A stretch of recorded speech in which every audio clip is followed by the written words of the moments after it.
Bonjour à tous, nous sommes le jeudi 12 mars 2026. Je rentre de Paris où j'ai fait une émission avec Mike Borowski de Géopolitique Profonde. Nous avons fait une très bonne émission, je crois qu'elle va avoir beaucoup de succès. Récemment, nous en avions fait une en septembre qui avait démarré avec 30 000 vues le premier jour et qui est maintenant à 335 000 vues, avec beaucoup de remerciements et de commentaires. Et donc, aujourd'hui, nous sommes maintenant à un moment où on commence un petit peu, pour certains, commence un peu à voir comment les événements vont s'orienter. Et tout à l'heure, je vais vous lire un discours qui a été prononcé par un professeur iranien, le professeur Marandi. C'est à mon avis un discours très important et nous donne vraiment les explications qui vont faire comment va se dérouler la guerre. Et donc, je dois dire que nous baignons en Europe dans un climat de propagande et de mensonges, tout ça bien sûr orchestré par le lobby de la finance et surtout qui dirige et possède tout le lobby médiatique, et nous sommes très loin de la réalité, mais la réalité va s'imposer à tous et dans très peu de temps, les Français vont se rendre compte d'une façon indirecte les conditions économiques et sociale que nous allons vraiment rentrer dans une guerre longue et difficile pour beaucoup. Alors, je vais reprendre, j'ai pas eu le temps, vous voyez, je rentre de voyage, j'ai pas eu le temps de préparer dans le détail, je vais donc avoir recours pour essayer de vous donner des informations précises à des notes, et je vais souvent devoir lire quelques passages pour être cohérent. Et donc, on va dire que la situation, dans quelques semaines, va être comparable à celle que les Français ont connue pendant la Deuxième Guerre mondiale, entre 1939 et 1945.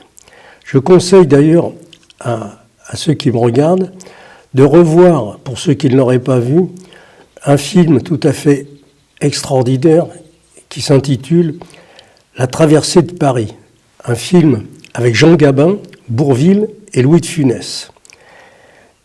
Il a été réalisé par Claude Autant-Lara, un homme d'un talent exceptionnel, un peu comme Louis-Ferdinand Céline, mais qui a eu le tort, dans les années 75-80, de rentrer dans un parti politique qui était détesté par les médias, qui s'appelait le Front National, et donc a été élu sur cette liste député européen avec Jean-Marie Le Pen. Comme cet homme était très âgé, il était le plus âgé de la salle des députés européenne. Il était donc convié à prononcer le discours d'inauguration. Et lorsqu'il s'est installé à la tribune, cet homme qui avait plus de 90 ans, je crois, a pu constater que la moitié de la salle a quitté l'audience pour protester par rapport à son appartenance de parti. Donc c'était vraiment une preuve que ces gens-là ne sont pas capables d'accepter la démocratie. Cet homme était élu régulièrement d'une façon démocratique. En plus, c'était quelqu'un d'extrêmement talentueux, comme l'était d'ailleurs Louis-Ferdinand Céline. Mais le lobby de la finance avait décidé de le châtier en quelque sorte. Et bien là, ce film raconte très précisément comment la France a vécu pendant cette période, avec cette période de rationnement, de grandes difficultés de trouver de la nourriture, de trouver les choses les plus élémentaires, le savon, l'huile, tout ça. Eh bien, maintenant, on va être confronté à cette situation, mais avec une puissance 10. Pourquoi ? Parce que la France d'aujourd'hui n'est plus du tout celle de 1939 et de 1945. À cette époque, il y avait encore une organisation sociale avec une répartition de la population où les gens vivaient en grande partie à la campagne ou dans des petites villes et où tout le monde arrivait plus ou moins à s'approvisionner. Aujourd'hui, la France, ça n'est plus ça. C'est une concentration de population dans la région parisienne, dans la région lyonnaise, avec des gens qui vivent les uns au-dessus des autres et les uns contre les autres. Et donc, lorsque les camions qui transportent la nourriture vont cesser de rouler pour aller dans les hypermarchés, on va être confronté à une situation, quelque chose qu'on n'imagine pas aujourd'hui. Donc ça, c'est un point qui est important d'aborder. Vous savez, alors là aussi, je voudrais dire qu'il y a quelques mois, j'ai réalisé 3 vidéos, je crois que c'était les 3 dernières, et déjà le 18 janvier 2026, j'annonçais tout ce qui vient de se dérouler, c'est-à-dire l'attaque d'Israël sur l'Iran, etc. Alors, on nous raconte, vous savez, nous sommes vraiment dans une campagne de propagande médiatique et avec à la tête des États-Unis un espèce de camelot, quelqu'un qui ne s'exprime que par slogan. C'est un vrai camelot qu'on pourrait placer sur les marchés pour vendre des cravates, mais qui est incapable de formuler une pensée profonde, une pensée construite, quelque chose qui nous permettrait de voir les événements avec une perspective. Non, ça, c'est pas du tout dans son truc. Alors, il a été choisi par les PAC, il a été mis, je l'ai déjà écrit dans mon livre en 2022, que cet homme serait mis à la tête des États-Unis avec leur système d'élections complètement bidon, qui sont maintenant des élections qui appartiennent à la finance, puisque quand vous êtes capable de mettre 270 millions de dollars, vous obtenez l'élection 270 millions de dollars dans la campagne publicitaire. Vous êtes capable à ce moment-là d'obtenir un sénateur, et tous les sénateurs qui sont dans la Chambre du Sénat, les 100 sénateurs aux États-Unis et les représentants, ont tous été élus avec l'argent et par l'argent de l'EPAC, et donc sont aux ordres de l'EPAC. Et c'est cette organisation sioniste qui a déclenché la guerre au Moyen-Orient, et dans quelque temps, toute l'Europe va subir les conséquences.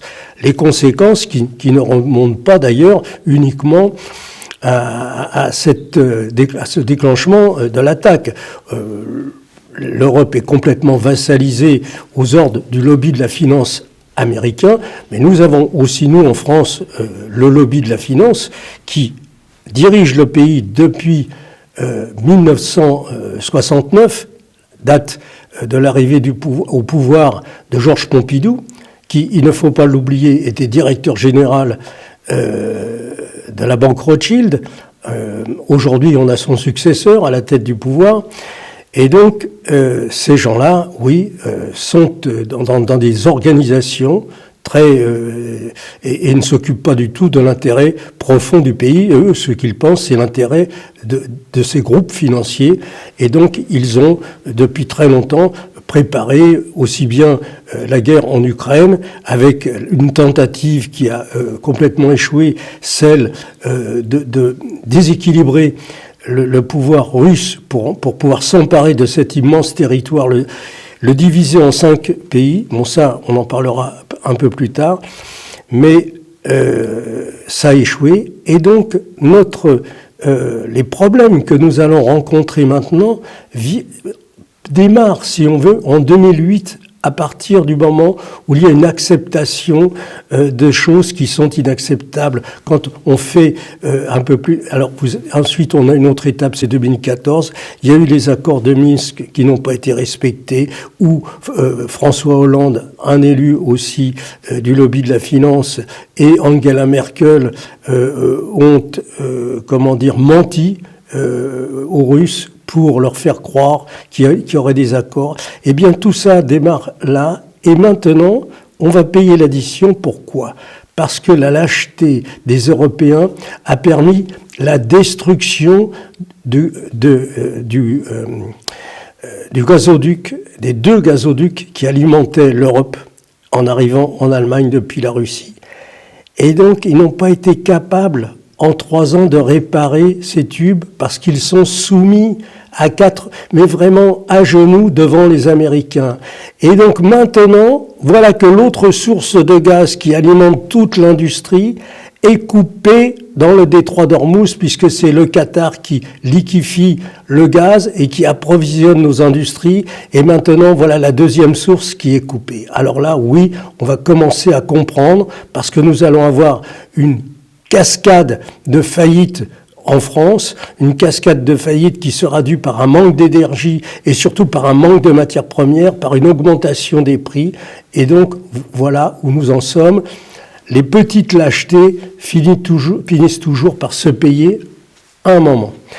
Alors, je vais reprendre quelques notes là je viens de vous parler de la situation économique et sociale. Inutile de vous dire que les gens qui vivent dans les beaux quartiers, dans le 16e, notamment peut-être 22 avenue Hoche, il doit y avoir de nouveaux occupants par rapport à l'ancien qui s'appelait Epstein. Eh bien, ces gens-là vont certainement avoir la surprise de voir dans quelque temps débouler des hordes venant de la banlieue pour s'approvisionner dans leurs réserves alimentaires. Alors, voilà.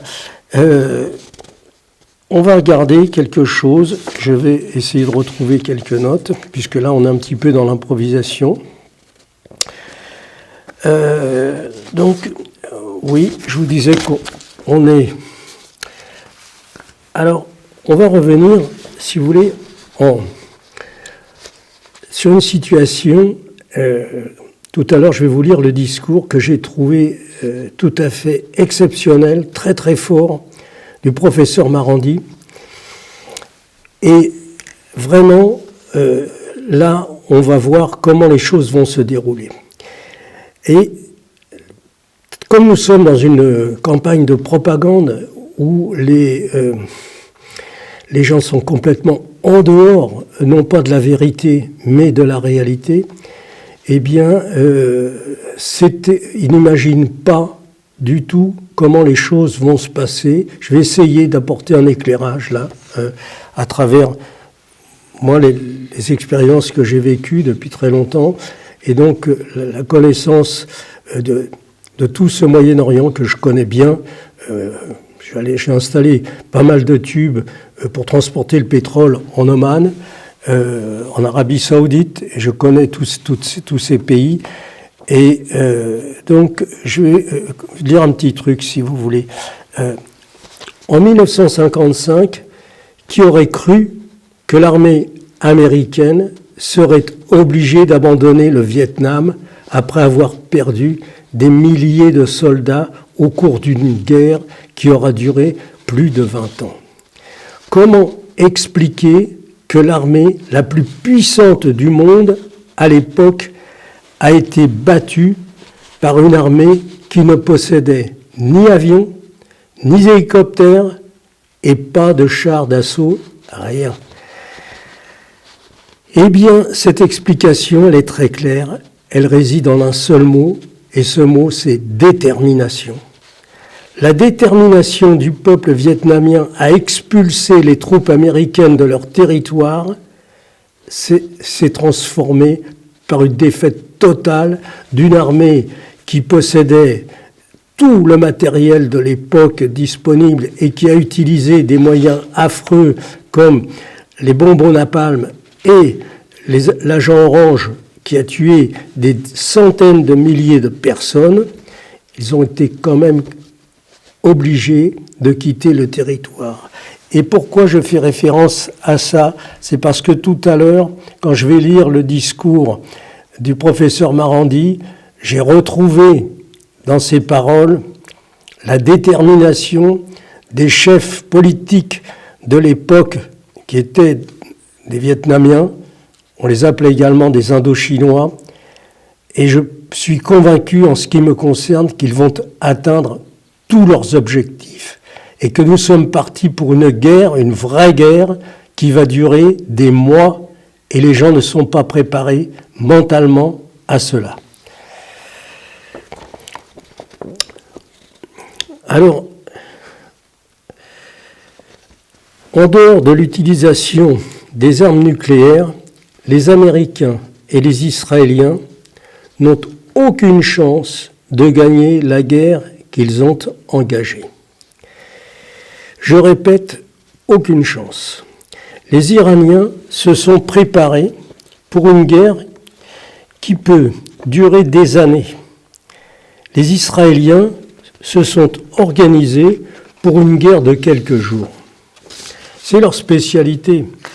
On a parlé de la guerre des 6 jours, là on nous parle de la guerre des 12 jours, mais tout ça c'est du spectacle, c'est la guerre spectacle avec des moyens médiatiques, avec des moyens matériels énormes. La vraie guerre, c'est les guerres que nous avons connues, 14-18, avec des milliers de personnes qui sont, des millions qui sont mortes dans les tranchées, qui ont souffert. Ça, c'était une vraie guerre, et malheureusement, là, on est parti, et alors on nous cache, bien sûr. Alors, vous savez, j'ai cette chance de pouvoir suivre des anciens de la CIA ou des anciens colonels de l'armée américaine qui, eux, sont en contact avec des personnes en activité actuellement au sein de l'armée américaine. Et donc, à partir de ces informations que j'ai, je peux faire des analyses, des recoupements et communiquer dans mes petites vidéos des choses que l'on ne trouve pas ailleurs. Alors, je peux vous dire que on nous a parlé de 4 Américains tués. Alors, une chose est sûre, c'est qu'il est beaucoup plus facile de dissimuler des morts que de dissimuler des blessés. Or, quand on sait ça, eh bien, on comprend un peu mieux la situation. Actuellement, je sais qu'il y a dans les bases américaines en Allemagne, les hôpitaux qui ont fait venir tous les volontaires, et même ceux qui ne l'étaient pas d'ailleurs, pour stocker du sang. Ils s'attendent, il y a déjà beaucoup d'arrivées de blessés, et donc il doit y avoir dans les bases américaines beaucoup de blessés. Forcément, il y a forcément des morts. Et donc tout ça, on le découvrira beaucoup plus tard, puisqu'actuellement, on est dans une situation de propagande et de mensonge. Alors, je reviendrai tout à l'heure, mais reviendrai sur des choses, mais là, je vais vous lire la déclaration du professeur Marandi, du 10 mars 2026. Alors, j'ai fait la traduction pour pouvoir vous la lire, et vraiment, je l'ai fait d'une façon, je pense, très précise. Alors, voici ce qu'il déclare. Nous n'accepterons plus de bases militaires dans la région, cela doit changer. Nous n'autoriserons plus les États-Unis et le régime israélien d'être en mesure de nous menacer encore. En d'autres termes, les Iraniens vont continuer la guerre jusqu'à ce que les États-Unis et les pays occidentaux reconnaissent que attaquer l'Iran n'est plus une option. Maintenant et plus jamais. Alors cette guerre n'est pas près de s'arrêter avant longtemps. À moins que l'autre partie capitule. L'Iran n'acceptera plus que des familles arabes dirigeantes accueillent des bases militaires américaines qui peuvent nous blesser. Ces familles devront payer une compensation pour les dégâts et les meurtres qui ont été perpétrés. Pas une de ces familles n'est innocente. Le Qatar, l'Arabie Saoudite, les Émirats d'Arabes Unis, le Bahreïn, Koweït, Oman, aucune de ces familles ne sont innocentes. Toutes ont accueilli des bases militaires américaines qui ont été utilisées pour attaquer l'Iran. Toutes ont été utilisées pour tuer des Iraniens. Et pas seulement des Iraniens, elles ont été utilisées pour tuer des personnes au Yémen, elles ont été utilisées pour tuer des personnes au Liban de différentes façons. Alors cette guerre finira avec un changement des équilibres de pouvoir dans la région. Les forces de résistance n'accepteront plus d'avoir une épée de Damoclès au-dessus de leur tête. Cette menace doit être brisée et elle sera brisée. Voilà le discours du professeur Marandi. Et je dois dire que j'ai trouvé que chaque mot était pesé. C'est un homme qui a fait ce discours, à mon avis, en ayant concerté et avec l'accord forcément de tout le gouvernement iranien. Donc maintenant, nous voyons clair.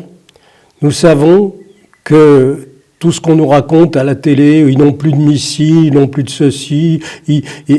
On a eu un mensonge énorme. Vous savez que les Américains, et d'ailleurs ça vient peut-être aussi d'Israël, ont quelquefois des informations qui ne sont pas vérifiées, qui ne sont pas contrôlées, puisqu'on agit dans l'improvisation. Et donc il y avait un bâtiment en Iran qui avait été occupé par des militaires iraniens, probablement des gardiens de la Révolution, il y a une dizaine d'années. Et puis ces bâtiments ont été modifiés et accueillaient depuis plusieurs années un lycée de jeunes filles et également d'une école primaire. Et donc, comme ils n'ont pas mis à jour leurs fiches de renseignement, des missiles ont été envoyés sur cette école et ont tué 173 jeunes filles en Iran. Les journalistes ont posé la question à Donald Trump, comment se fait-il qu'il y a eu des missiles américains qui ont tué toutes ces écolières qui étaient dans ces bâtiments. Et donc, Donald Trump ne savait pas trop quoi répondre. Il avait le Pete Hegseth qui était derrière lui. Et Pete Hegseth a dit « C'est les Iraniens qui ont tiré des missiles ». Et donc, Trump a repris « Ah oui, c'est les Iraniens qui ont tiré ». Et Pete Hegseth a ajouté « Ils n'ont pas du matériel très précis, vous savez ». Et Trump a réenchéri « Oui, c'est du matériel qui n'a pas du tout la précision des Américains ». Oui, tout ça, c'est de la propagande, c'est des mensonges. C'est pas quelque chose qu'ils pourront raconter très longtemps. On connaîtra la vérité comme on a connu la vérité sur l'assassinat des marins qui étaient sur le bateau USS Liberty, 34 morts, 173 blessés, le 8 juin 1967, par une attaque de l'armée israélienne, de l'aviation israélienne et de la flotte israélienne, un assassinat qui avait été programmé, préparé sous faux drapeau, avec l'accord du président Lyndon Johnson.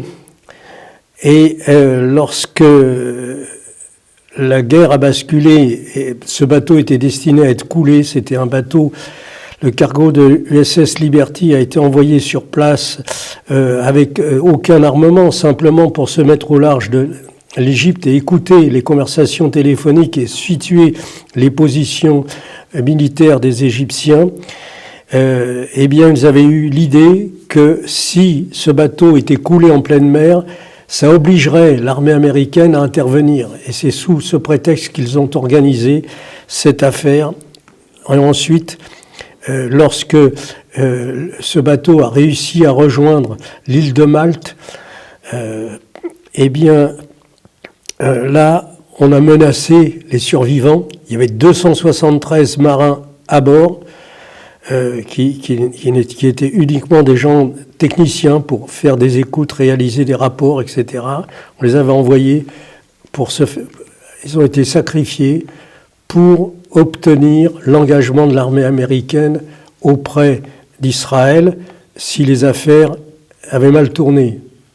Les choses ont tourné autrement. Israël a réussi à prendre le dessus dans cette guerre qu'il faut rappeler que c'était une guerre préventive contre la Syrie, contre la Jordanie et contre l'Égypte. Et donc l'armée américaine n'a pas eu à intervenir, mais les plans avaient été préparés plusieurs mois à l'avance.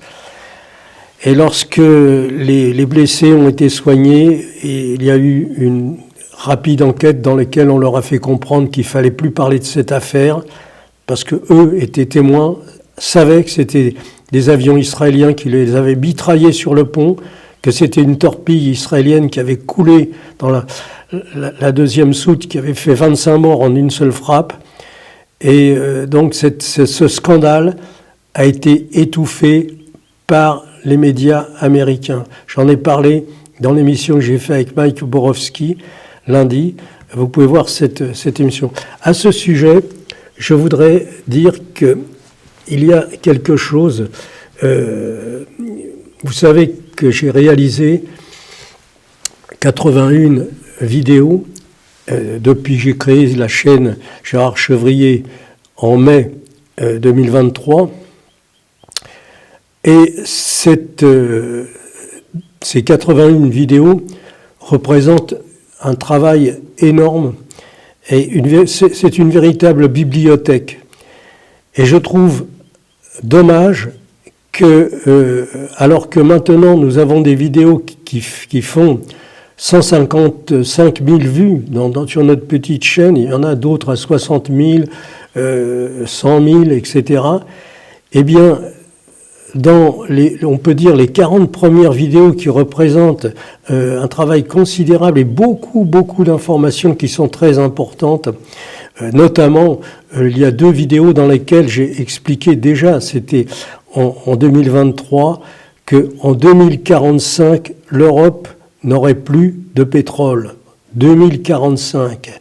Non, ce n'est pas parce qu'il n'y aura plus de pétrole dans le monde, mais l'Europe n'y aura plus accès. Et donc, il faut regarder ces 2 vidéos, elles sont très importantes, et malheureusement, elles font même pas 5 ou 6 000 vues. Alors pourquoi ? Parce que la plupart du temps, surtout que c'est gratuit, et vous pouvez y avoir accès, et donc la plupart du temps, les gens ne savent pas en fait comment accéder. Donc je vais vous faire voir ce qu'il faut faire pour ceux qui peut-être ne savent pas comment il faut faire. Donc quand vous prenez votre iPad ou un autre appareil, et donc vous demandez Gérard Chevrier, ça suffit, hein, et vous avez la chaîne qui vient à l'écran. Donc voilà l'écran. Et alors surtout le point important, c'est qu'ici vous avez un logo. Il faut cliquer sur le logo. Vous cliquez sur le logo, et là vous avez ici donc un autre chose qu'il faut faire. Vous avez les 3 mots, et vous cliquez sur vidéo. Donc quand vous cliquez sur vidéo, là je suis mal placé pour le faire, on va faire ça, voilà, là vous avez toutes les vidéos qui remontent, et vous allez avoir accès à cette bibliothèque que je vous recommande. Vous avez notamment, par exemple, ici, ça doit être, je suppose, je ne le vois pas, les explosions nucléaires, ou là, ici, voilà, je crois que c'est la fin du pétrole. Alors j'avais mis un titre ironique sur la première et puis sur la deuxième. vous allez avoir des informations tout à fait extraordinaires. Et puis là, après, vous avez certaines sur l'EPAC, d'autres sur comment la France a construit Dimona, voyez. Alors, toutes ces informations, évidemment, vous ne les aurez pas dans les grands médias, puisque toutes ces informations qui sont contenues dans le livre « La prochaine guerre sera nucléaire », que je vous recommande, parce que dans quelques mois, vous n'aurez plus cette possibilité de pouvoir avoir des informations écrites disponibles avec des informations qui vous permettront peut-être de sauver votre famille.